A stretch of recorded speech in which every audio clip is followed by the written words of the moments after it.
Víctor Montori, soy profesor de medicina de la Clínica Mayo y vengo muy agradecido por su invitación para discutir sobre la toma de decisiones compartidas. En esta diapositiva pueden encontrar mi dirección de Twitter y mi correo electrónico. Y me encantaría escuchar de ustedes sobre sus preguntas o opiniones sobre esta presentación o sobre todo lo que es el cuidado centrado en el paciente. En cuanto a conflictos de interés, yo trabajo como endocrinólogo en la Clínica Mayo. En mi labor de investigación no recibo ningún financiamiento de ninguna empresa con fines de lucro y tengo una organización no gubernamental sin fines de lucro que se llama The Patient Revolution, a la que yo presido el directorio, pero de la cual no derivo ningún beneficio pecuniario. Para empezar, aquí está María Luisa. Me encantaría que pudieran dedicarle unos segundos a observar esta fotografía, observar el entorno, la mesa, lo que está sobre la mesa, María Luisa, su semblante, su expresión, sus ojos. Y creo que van a coincidir conmigo que hay un montón de atención médica sobre el lado derecho de la figura, pero la imagen de María Luisa no revela mayor salud. Más bien ella parece sola, cansada, frustrada, deprimida. La atención médica de María Luisa probablemente sigue las pautas de las guías prácticas y los objetivos del sistema de salud para este tipo de problemas que ella tiene y seguro hace uso de las innovaciones más recientes. Pero todo esto conlleva un tratamiento que es para gente como María Luisa, con sus enfermedades, con sus problemas, que atiende a la situación de María Luisa desde el punto de vista de su biología. Pero ese no es el trabajo de cuidar de María Luisa, porque ese tratamiento es para gente como María Luisa, pero no para María Luisa. Para poder tratar a María Luisa no solamente es suficiente entender su biología, sino también quién es ella, de dónde viene, a dónde quiere ir, qué objetivos persigue, cuáles son sus valores, preferencias, goles y prioridades. Necesitamos entonces un método del cuidado que integre la biología y la biografía en ese cuidado, y ese método es la toma de decisiones compartidas. Si quieren una definición más formal, la toma de decisiones compartidas es una conversación en la que pacientes y clínicos colaboran para descubrir qué hacer respecto a la situación del paciente y para inventar, para co-crear, para coproducir un plan de cuidado que sea sensato desde el punto de vista intelectual, práctico y emocional. Intelectual en la medida en que responde a la situación como la entendemos, con la mejor evidencia disponible. Práctico porque el plan es factible dentro de las limitaciones y dificultades de la vida diaria del paciente. Y desde el punto de vista emocional, porque las decisiones médicas tienen componentes emocionales y las soluciones tienen que caber bien o responder bien a ese componente emocional. Hay maneras de facilitar esto. Quizás la más importante es cuando el médico le explica al paciente de que muchas de las preguntas en medicina no tienen una respuesta correcta, que hay más de una manera de resolver la situación y que cómo proceder depende entonces de lo que uno valore. Y el paciente en este caso es experto respecto a su situación, a sus valores y preferencias. Y entonces es importante incorporar esa voz del paciente en la formación de estos planes de cuidado. Y los médicos tienen que tener mucho cuidado de no ofrecer recomendaciones antes de involucrar al paciente en ese proceso. Siguiendo esas tres pautas es posible abrir el espacio para un diálogo, para una conversación que permita coproducir estos planes de cuidado. Eso difiere mucho de las estrategias que a veces se usan, en las que el paciente se queda solo a tratar de buscar la información por sí solo o a veces se le ofrece información, pero que resulta abrumadora. Lo ideal es entonces traer estas herramientas para la conversación, para ilustrar al paciente y trabajar con el paciente sobre lo que nosotros como profesionales de salud sabemos, pero es una conversación. Entonces el paciente en esas conversaciones nos ilustra sobre lo que tenemos que entender sobre su situación. Por ejemplo, aquí hay una herramienta para el cuidado del paciente y arriba a la derecha tienen la página web donde pueden buscar herramientas como esta. En este caso, esta es una herramienta para facilitar la toma de decisiones sobre medicinas para reducir el colesterol. Comienzan con un cálculo del riesgo cardiovascular y ofrecen, en este caso de manera gráfica, el resultado de ese cálculo. Sobre el panel izquierdo se muestra un grupo de 100 personas como usted y si se le sigue por 10 años, veremos que al cabo de 10 años van a haber 8 en naranja que no van a tener un evento coronario y 92 en verde en naranja que sí lo van a tener y 92 en verde que no lo van a tener. Y le explicamos al paciente que no tenemos como médicos cómo saber si ellos son uno de los verdes o uno de los naranjas. Si los 100 tuvieran que tomar medicina para disminuir el colesterol y reducir el riesgo cardiovascular, ¿qué pasaría al cabo de 10 años de tomar una tableta diaria por 10 años? Bueno, de los 100 personas tomando la tableta, 92, las mismas 92 que aquí, que no tenían en su destino tener un evento coronario, van a tomar esas tabletas sin ningún beneficio. Y de las 8 que estaban destinadas a tener un evento coronario, 6 igual lo van a tener, a pesar de haber tomado la medicina de manera regular, y 2 van a evitar ese resultado. Nuevamente, no sabemos si el paciente delante nuestro es uno de los verdes, uno de los azules o uno de los naranjas. Entonces aquí comienza una conversación entre el paciente y el médico para ver si es que este beneficio es valorado por el paciente de tal manera que el paciente vaya a estar interesado en tomar una medicina para el colesterol y para disminuir su riesgo cardiovascular. Esta herramienta en particular fue evaluada en un ensayo clínico en la Clínica Mayo y encontramos que comparado con el uso con las visitas normales, el uso de esta herramienta permitió que los pacientes y los médicos tuvieran una idea más precisa sobre el riesgo del paciente, de este paciente, no de pacientes como de este paciente, a tener un evento coronario y por lo tanto a saber cuál es la urgencia de estrategias para disminuir ese riesgo.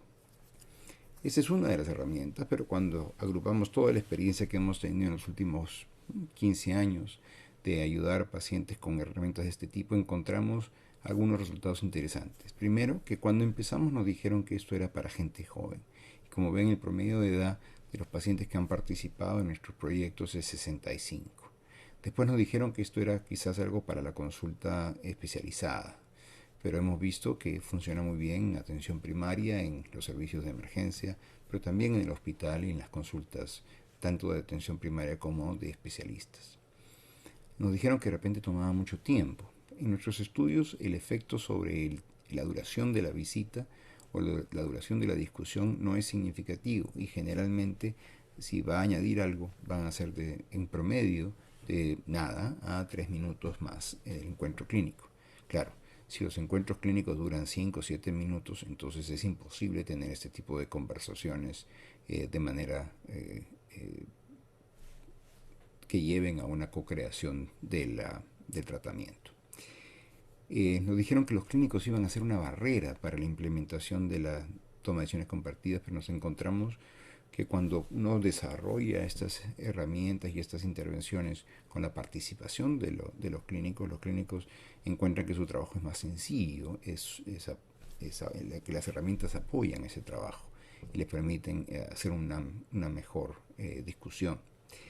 Después nos dijeron que esto quizá era para gente privilegiada, que tuviera niveles educativos altos. Y lo que encontramos es que el uso de estas herramientas ayuda más a aquellos que necesitan más ayuda, aquellos que quizás tienen menos habilidad de encontrar las respuestas por sí solos o de tener una base de biología y de entender la salud de manera exacta, ¿no? Y después los que proponen las tomas de decisiones compartidas a veces lo hacen pensando que los resultados, los outcomes, la adherencia al tratamiento o los costos van a ser mejores cuando se usan estas herramientas, pero nosotros hemos encontrado que estos resultados son más bien variables. Una observación persistente es que el uso de estas herramientas crea cambios en la naturaleza de la conversación. Aquí tienen una fotografía tomada de un video entre un clínico y un paciente discutiendo los niveles de colesterol. Y aquí hay otra fotografía de otro video del mismo clínico en la misma oficina discutiendo con otro paciente, esta vez utilizando una herramienta de decisiones compartidas. Y podemos ver que la actitud no verbal, la discusión, la naturaleza de la discusión cambia cuando se utilizan herramientas en las que el paciente y el clínico pueden participar. Ahora, para la toma de decisiones compartidas no es necesario tener estas herramientas. Tampoco es suficiente tenerlas. Es importante tener el interés y la participación del paciente y del clínico que están interesados en tomar decisiones conjuntas.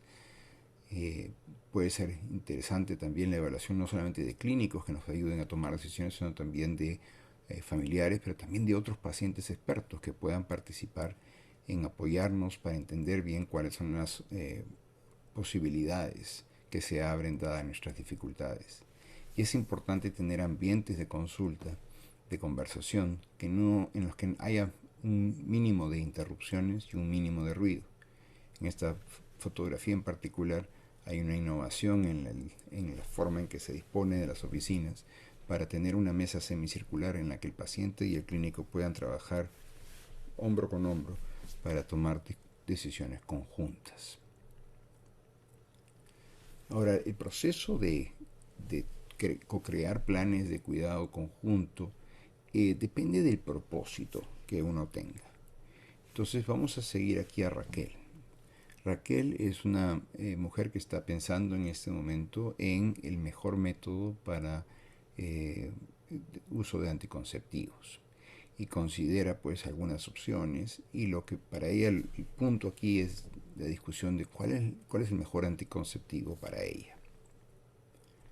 Pasa el tiempo y Raquel queda embarazada y está considerando cómo dar a luz. Sus amigas han dado a luz por cesárea. Ella prefiere un parto natural. Cuando conversa con su médico, el médico insiste que la cesárea permite planear mejor la fecha y tiene algunos intereses el médico sobre preferir la cesárea. La madre de Raquel también tiene preferencias sobre el método para dar a luz. Y entonces Raquel se encuentra en una situación de conflicto entre lo que se espera en su ambiente familiar y de amistad, lo que ella quiere y lo que su médico precisa. Aquí tenemos un problema no es de pros y contras solamente, sino también de resolución de conflictos. Raquel, mientras se acerca al tercer trimestre, desarrolla un síndrome HELP, que es un síndrome de una complicación muy severa del embarazo, con falla multisistémica, y hay que dar a luz. El niño nace por cesárea y él ahora tiene la familia que cuidar a este recién nacido, mientras que Raquel está en la unidad de cuidados intensivos. Los médicos en la unidad de cuidados intensivos tienen que cuidar de Raquel. Y entonces familiares y médicos están trabajando juntos, resolviendo problemas en el soporte vital de Raquel por un lado y en el soporte vital, nutricional, emocional del recién nacido por el otro. Aquí es un tema de manejo de problemas. Finalmente, los esfuerzos para salvarle la vida a Raquel no son exitosos y Raquel se acerca a la muerte. Y entonces médicos y familiares tienen que entender cómo darle sentido a este aparente sinsentido, cómo escribir la última página del libro de la vida de Raquel. Aquí también trabajamos juntos, pero nuestro proceso de decisión no es el de pros y contras, ¿no es cierto?, en el cual valoramos cuál es la mejor opción, no es la resolución de conflictos entre nosotros sobre cómo proceder, no es la resolución de problemas para seguir avanzando en la situación de los pacientes, sino más bien es la integración de lo que entendemos por ser humanos y cómo completamos la historia. Ahora, nótese que en cada uno de estos diferentes tipos de toma de decisión compartida participan los otros, es decir, hay elementos de pros y contras cuando resolvemos problemas y de todas maneras hay conflictos en el manejo del paciente al final de la vida, pero son diferentes propósitos y diferentes métodos, de tal manera que si por ejemplo nos acercamos hacia el final de la vida y estamos discutiendo sobre la desconexión de métodos de soporte vital, acercarnos a esa discusión exclusivamente con alguna herramienta de toma de decisiones compartidas que hable de los pros y contras de continuar con la ventilación mecánica versus interrumpirla, sería pues una respuesta fría y poco cuidadosa a la situación del paciente. Si queremos una visión más global de qué nos referimos con esta co-creación de programas, se refiere a este proceso continuo de refinamiento de lo que entendemos como la situación que requiere acción y sobre la acción que la situación requiere. Y el primer aspecto, que es descubrir qué aspecto de la situación requiere acción, es algo que demanda la participación del paciente y del clínico para poder entender bien cuál es la situación en su biografía y en su biología. Y la discusión sobre cuál es la acción que requiere esta situación continúa hasta que lleguemos a una decisión en la que paciente y clínico encuentre que esta decisión, que este plan tiene sentido intelectual, emocional y práctico. Un ejemplo sobre esto sería el de una mujer que desarrolla un tumor muy grande, muy agresivo, muy difícil de tratar en la cadera. Cuando entonces el aspecto de la situación que requiere acción es, aquí hay un tumor que está tratando de matar a esta persona y la acción que se requiere es tratar de destruir el tumor antes que el tumor destruya a la persona. ¿Cuáles son las acciones específicas? Bueno, se puede ofrecer una quimioterapia, una radioterapia o una cirugía. La quimioterapia y la radioterapia no son eficaces y en sí las dosis y la intensidad es tan alta que existe la probabilidad de que el paciente pueda perder la vida en virtud de esos tratamientos, y la probabilidad de que su vida se salve con esos tratamientos es muy muy baja. También se puede operar al paciente, se puede hacer una hemicorporectomía en que se corta el cuerpo del paciente por mitad, eliminando la mitad que tiene el tumor, pero la paciente entonces vive con el cuerpo solamente hasta el ombligo, que es una calidad de vida pues muy limitada. Considerando estas posibles acciones, ¿no sería poco razonable regresar al aspecto de la situación que requiere acción y reconsiderarla? Que tenemos aquí un tumor que está tratando de acabar con la vida del paciente, y quizás el aspecto de la situación que requiere acción no es cómo eliminar el tumor, sino cómo encontrar una forma de morir que sea aceptable y factible. En ese caso, la acción que la situación requiere, por supuesto, no sería una quimioterapia o radioterapia o cirugías agresivas con intención curativa, sino más bien sería un cuidado paliativo. Entonces, ¿por qué terminamos, si entendemos esto, por qué terminamos en situaciones como la de María Luisa, con tratamientos que no responden a la situación en la que nos encontramos? Yo propongo que la razón es que no tenemos una atención clínica adecuada, sino que tenemos una atención industrializada, en que nos pasamos en ambientes donde hay herramientas electrónicas, nos pasamos la mayor parte del tiempo haciendo preguntas al paciente y luego 40% de nuestro tiempo regresando hacia la computadora, hacia el ordenador para introducir información en el sistema. Porque le damos al paciente tratamientos que atienden a su biología y nada más, el paciente termina con una carga insostenible de tratamiento. No vemos al paciente claramente, sino lo vemos como una imagen borrosa, porque viene muy rápido a la consulta o porque estamos atendiendo a sus exámenes de laboratorio, no a ellos. Entonces el paciente en sí mismo es una imagen poco clara y los tratamientos entonces resultan tratamientos genéricos que sobrecargan al paciente y a su familia. Y los clínicos andan perdidos porque no logran conectar emocionalmente con el paciente, no logran conocerlo bien y tenemos un problema de clínicos que se queman, que están burnout y que eso no les permite tener una relación compasiva con sus pacientes. Entonces tenemos que cambiar esa atención industrializada hacia una atención cuidadosa y gentil. Una atención que se base en una conversación sin prisas, en la que podamos apreciar la situación del paciente en alta definición y llegar con el paciente a soluciones que tengan sentido. Esto es realmente la esencia del cuidado del paciente. ¿Cómo podemos lograrlo? Bueno, tenemos que movernos de sistemas de salud que están basados en la codicia a sistemas de salud basados en la solidaridad. Movernos desde el ámbito burocrático de la atención sanitaria hacia una atención sanitaria no en base a reglas y restricciones, sino en base a la integridad y profesionalismo de los que participan. No a una atención de salud eficiente en la que los pacientes se procesan de manera muy rápida para poder tener a otros pacientes que puedan entrar al sistema, sino una atención de salud elegante.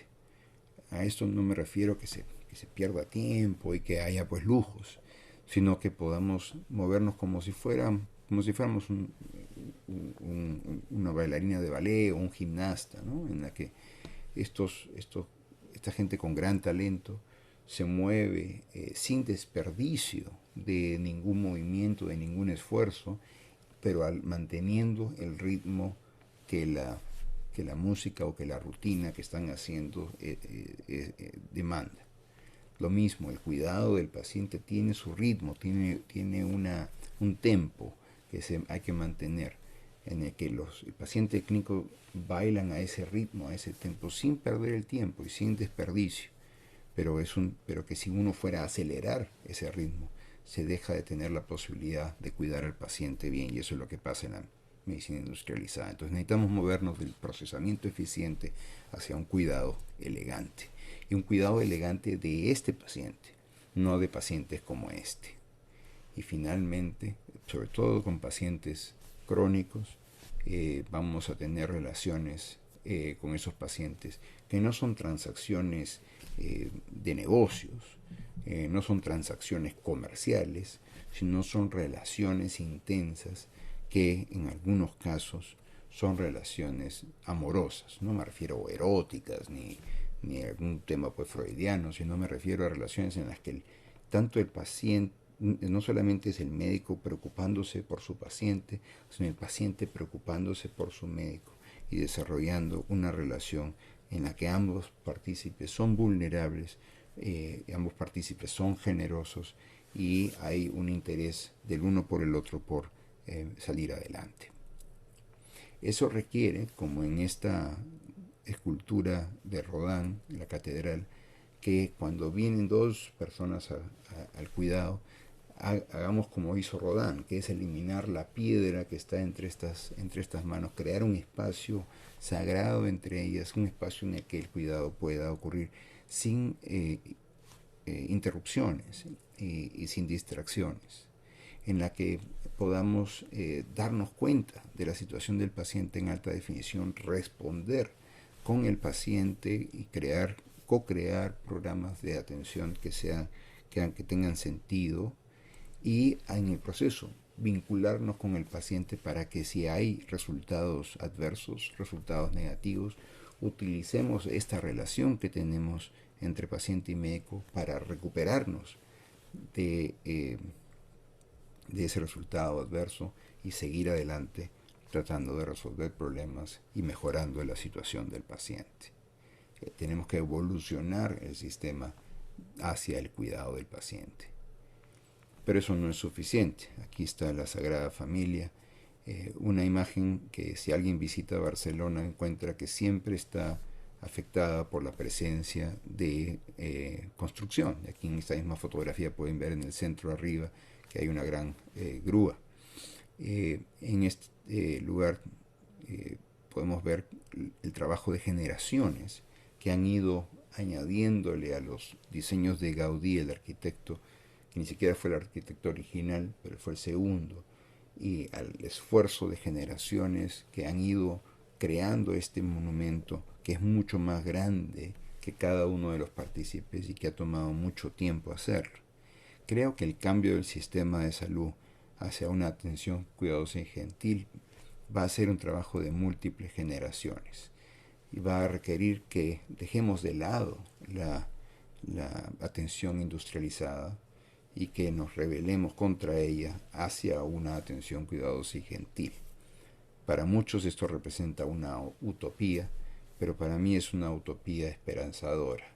Como Galeano decía, caminamos hacia el horizonte, a pesar de que el horizonte sigue caminando, alejándose de nosotros, porque el horizonte es para eso, ¿no? Para caminar en la dirección correcta. Y lo mismo, tener una utopía como esta nos permite caminar en la dirección de la atención cuidadosa y gentil para todos.